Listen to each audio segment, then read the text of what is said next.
dengan judul pencemaran dalam lingkungan hidup. Di sini saya Farhan dan di sini ada semua teman saya. Silakan diperkenalkan.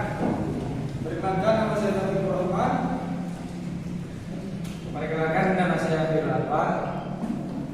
Perkenalkan, nama saya Muhammad Marisi. Perkenalkan, nama saya Firul Umam. Perkenalkan, nama saya Muslim.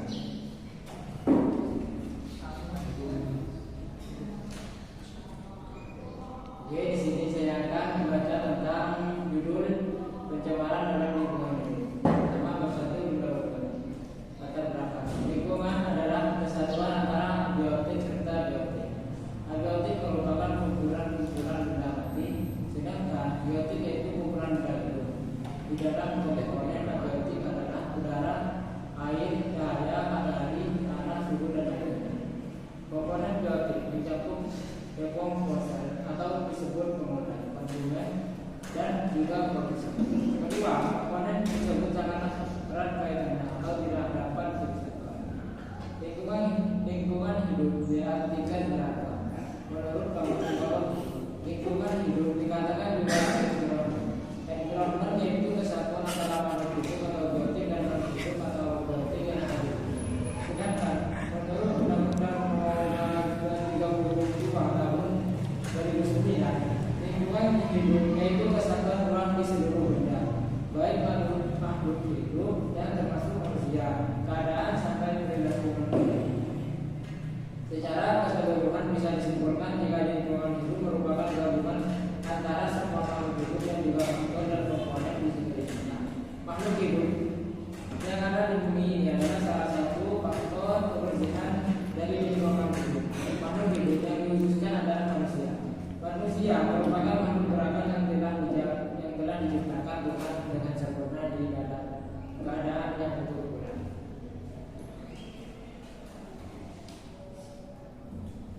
Oleh karena itu, kegagalan dari lingkungan hidup seperti pencemaran yang terjadi bisa dikatakan ulah dari manusia. Tingkah laku manusia pada saat ini telah melebihi batas wajar. Salah satunya adalah membuang sampah sembarangan. Banyak tempat yang seharusnya bersih dari sampah malah tertimbun sampah. Tempat yang seharusnya indah serta asri berubah menjadi tempat yang panas dan juga gersang. 2. Rumus masalah. Apa saja jenis pencemaran dan bagaimana penjelasannya. Dan 3. Tujuan penelitian untuk mengetahui jenis-jenis pencemaran lingkungan hidup. Beberapa jenis pencemaran. 1. Pencemaran udara. Pencemaran udara tidak selalu dikarenakan oleh manusia. Pencemaran udara bisa juga disebabkan oleh kejadian alam, misalnya gunung meletus, hasil dari letusan gunung berapi membawa partikel logam yang berbahaya. Akan tetapi penyebab utama pencemaran udara di Indonesia misalnya terjadi akibat polusi kendaraan bermotor roda 2, 3, dan juga 4. Pencemaran udara disebabkan beberapa hal berikut ini.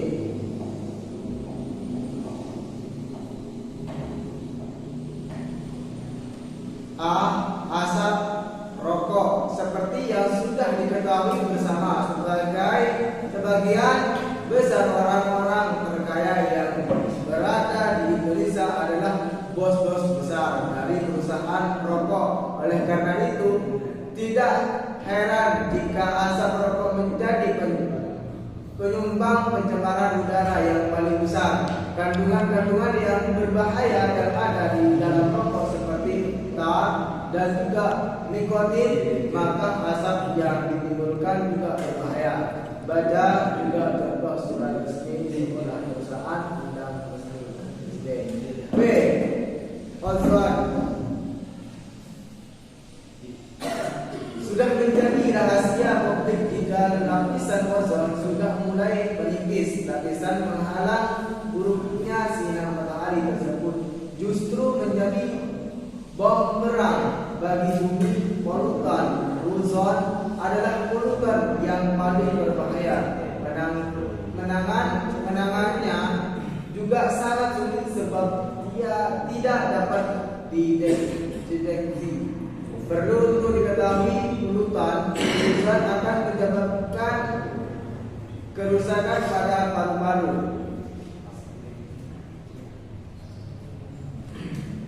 C. Karbon monoksida. Gas CO juga adalah salah satu polutan yang sangat berbahaya. Gas tersebut bisa menimbulkan kematian apabila seseorang menghirupnya dalam jangka waktu yang lama. Contoh dari polutan gas CO adalah ketika dituruh di dalam mobil dengan menggunakan AC. Gas-gas CO yang dihasilkan dari kendaraan bermotor di luar bisa masuk ke dalam tubuh. Gas itulah yang menyebabkan kematian. Yang kedua, pencemaran air. Air yang bersih adalah air yang tidak berbau dan juga tidak berwarna. Sehingga jika ditemui air yang berbau atau berwarna dan juga terdapat biota yang mati di dalamnya, air tersebut terindikasi sudah tercemar. Pencemaran pada air bisa dikarenakan oleh hal-hal berikut. Contohnya limbah pabrik atau nuklir dan industri. Limbah pabrik atau nuklir dan juga industri mengandung zat-zat kimia yang berbahaya. Salah satunya adalah radioaktif. Pembuangan limbah dengan sembarangan ke sungai sangat membahayakan sebab zat berbahaya akan tercampur dengan air sungai. Hal tersebut mengancam keberadaan biota sungai dan juga lingkungan di sekitarnya. B. Bahan peledak untuk menangkap ikan. Penangkapan ikan dengan menggunakan bahan peledak memang telah dilarang, akan tetapi tetap saja ada oknum-oknum nakal yang masih menggunakan cara tersebut. Penangkapan dengan bahan peledak memang dinilai efektif, tidak akan memakan waktu yang lama dan juga akan memperoleh hasil tangkapan yang berlimpah. Namun, hal tersebut merupakan salah satu penyebab dari pencemaran air.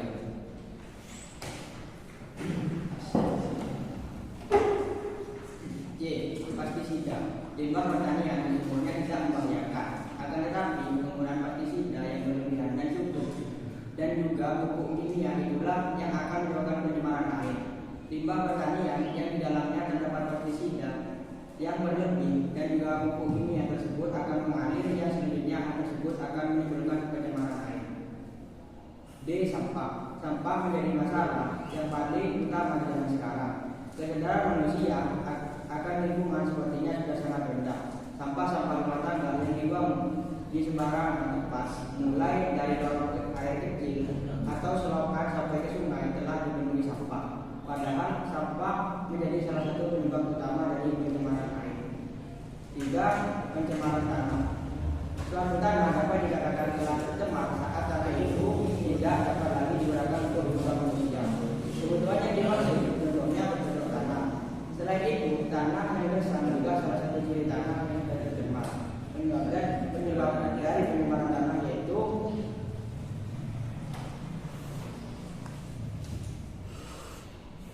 yang pertama A adalah senyawa asam, yang B pestisida berlebih, yang C pupuk kimia, dan D limbah industri pabrik dan juga nuklir, yang D limbah rumah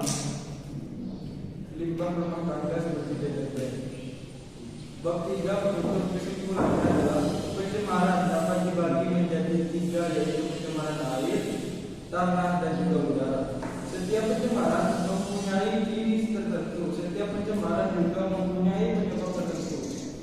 Penyebab pencemaran satu dengan yang lain tidak jauh berbeda. Contohnya penggunaan pestisida yang berlebih. Untuk itu, manusia sebagai makhluk yang berakal di bumi wajib hukumnya untuk mengurangi penggunaan bahan-bahan yang dapat menyebabkan pencemaran dan turut menjaga lingkungan.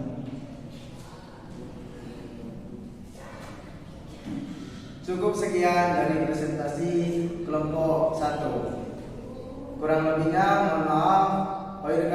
Wassalamualaikum warahmatullahi wabarakatuh. Waalaikumsalam warahmatullahi wabarakatuh. SMK Bisa.